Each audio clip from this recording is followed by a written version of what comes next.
जय गुरु जी। शुक्राना गुरु जी। सती की तपस्या से संतुष्ट देवताओं का कैलाश में जाकर भगवान शिव का स्तवन करना। ब्रह्मा जी कहते हैं, नारद, एक दिन मैंने तुम्हारे साथ जाकर पिता के पास खड़ी हुई सती को देखा।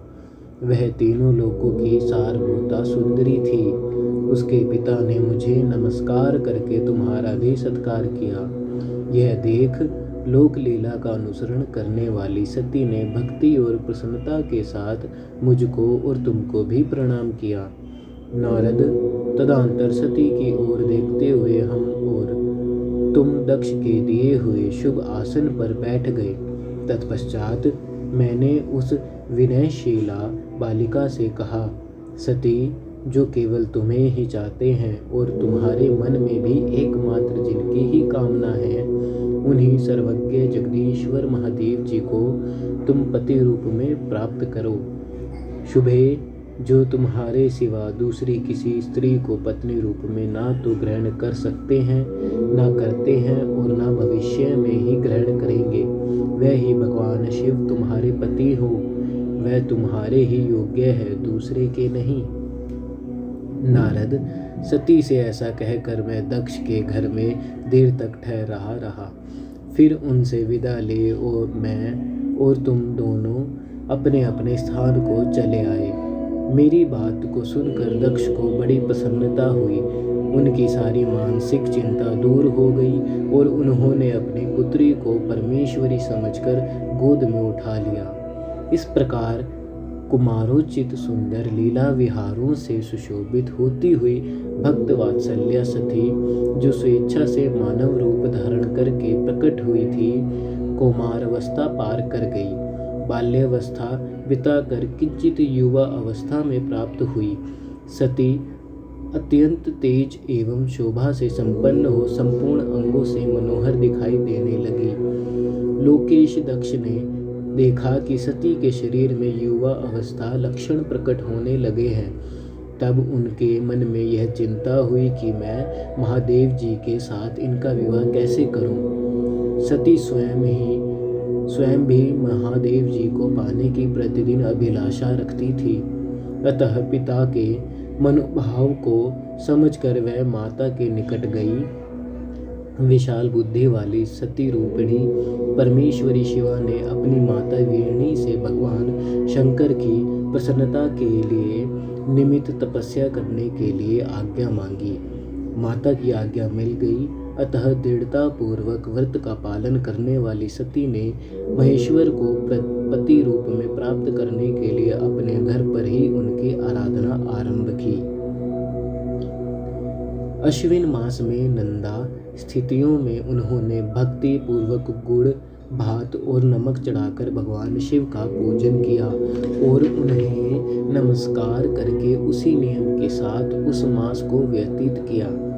कार्तिक मास की चतुर्दशी को साजा कर रखे हुए मालपुओं और खीर से परमेश्वर शिव की आराधना करके वह निरंतर उनका चिंतन करने लगी। मार्गशीर्ष मास के कृष्ण पक्ष की अष्टमी तिथि को तिल, जौ और चावल से हर की पूजा करके ज्योतिर्मय दीप दिखाकर अथवा आरती करके सती दिन बिताती थी।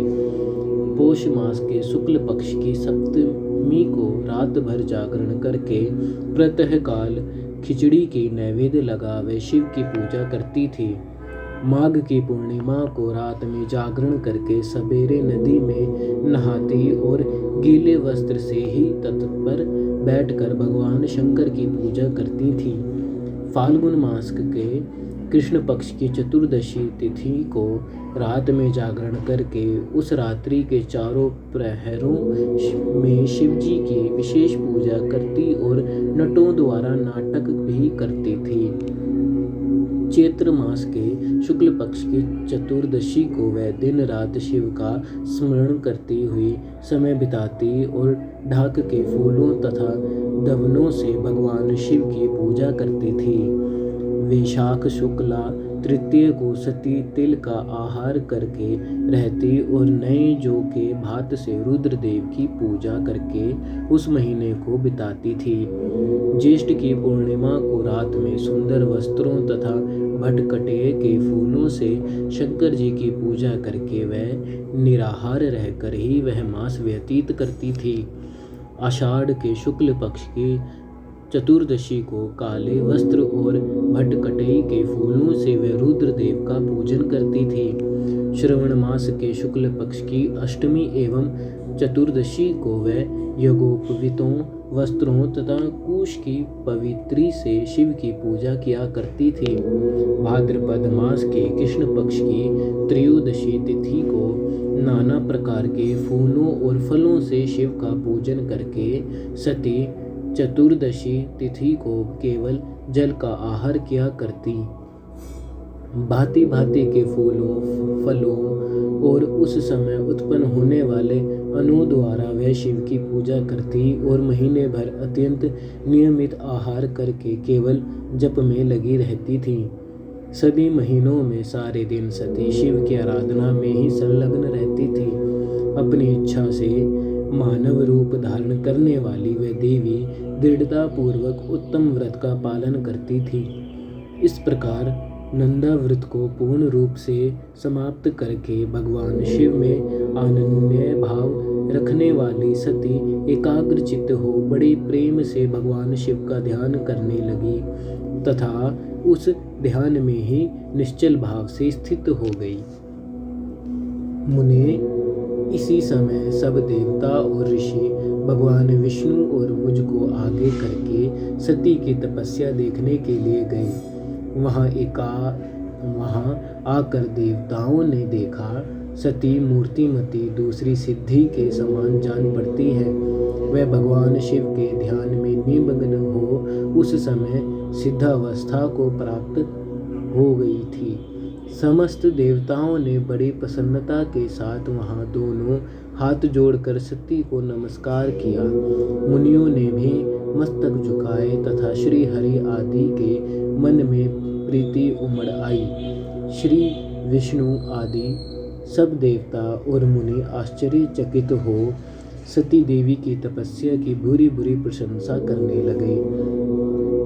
फिर देवी को प्रणाम करके वह देवता और मुनि तुरंत ही श्री गिरिश्रेष्ठ कैलाश को गए, जो भगवान शिव को बहुत ही प्रिय है। सावित्री के साथ मैं और लक्ष्मी के साथ भगवान वासुदेव भी प्रसन्नता पूर्वक महादेव जी के निकट गए। वहां जाकर भगवान शिव को देखते ही बड़े वेग से प्रणाम करके सब देवताओं ने दोनों हाथ जोड़ विनीत भाव से नाना प्रकार के स्तोत्रों द्वारा उनकी स्तुति करके अंत में कहा, प्रभु आपकी सतव रज और तम नामक जो 3 शक्तियां हैं उनके राग आदि वेग असह है। वेदात्रीय अथवा लोकप्रिय आपका स्वरूप है। आप शरणागतों के पालक हैं तथा आपकी शक्ति बहुत बड़ी है, उसकी कहीं कोई सीमा नहीं है। आपको नमस्कार है।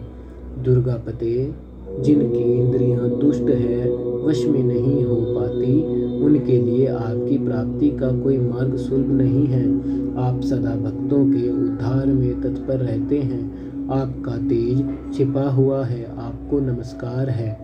आपकी माया शक्ति रूपा जो अहम बुद्धि है, उसमें आत्मा का स्वरूप ढक गया है। अतएव यह मूढ़ बुद्धि जीव अपने स्वरूप को नहीं जान पाता। आपकी महिमा का पार पाना अत्यंत कठिन है। हम आप महाप्रभु को मस्तक झुकाते हैं। ब्रह्मा जी कहते हैं, नारद इस प्रकार महादेव जी की स्तुति करके श्री विष्णु आदि सब देवता उत्तम भक्ति से मस्तक झुकाए प्रभु शिव जी के आगे चुपचाप खड़े हो गए। जय गुरु जी, शुक्राना गुरु जी।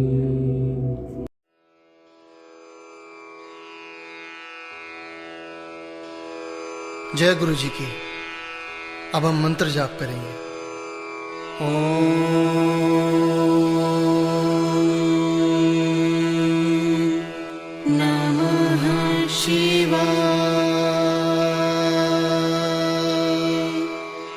शिव जी सदा सहाय। ओम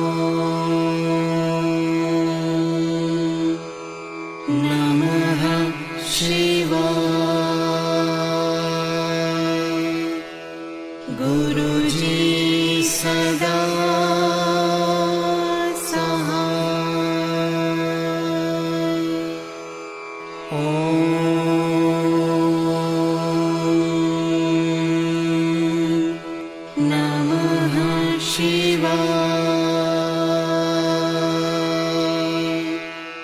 शिव जी सदा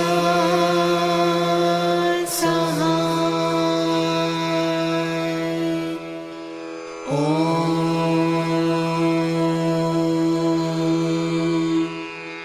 नमः शिवाय। गुरु जी सदा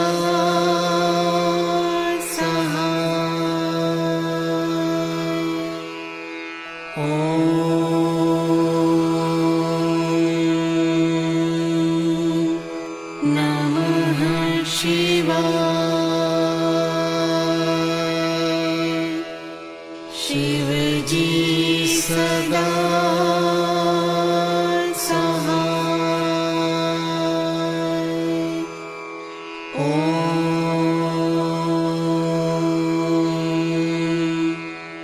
नमः शिवाय। गुरु जी सदा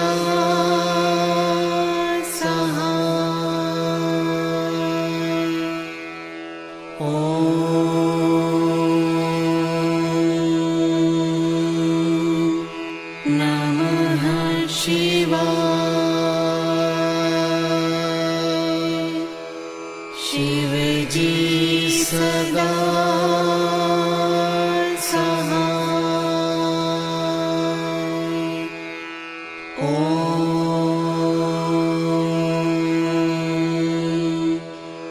नमः शिवाय।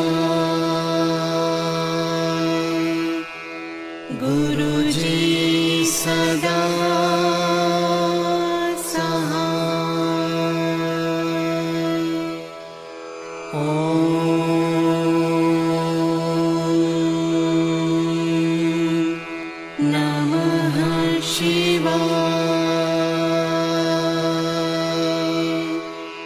शिव जी सदा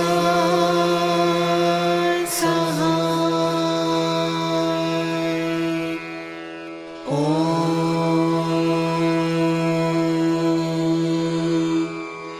नमः शिवाय।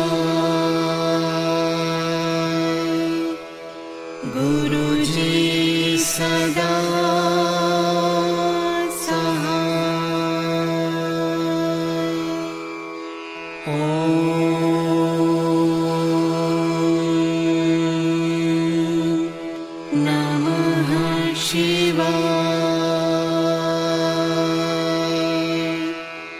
शिव जी सदा सहाय। ओम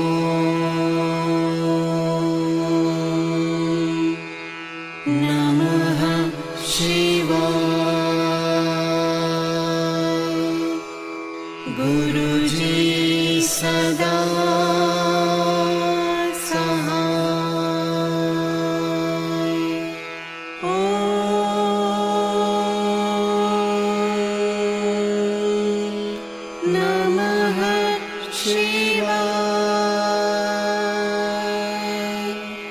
शिव जी सदा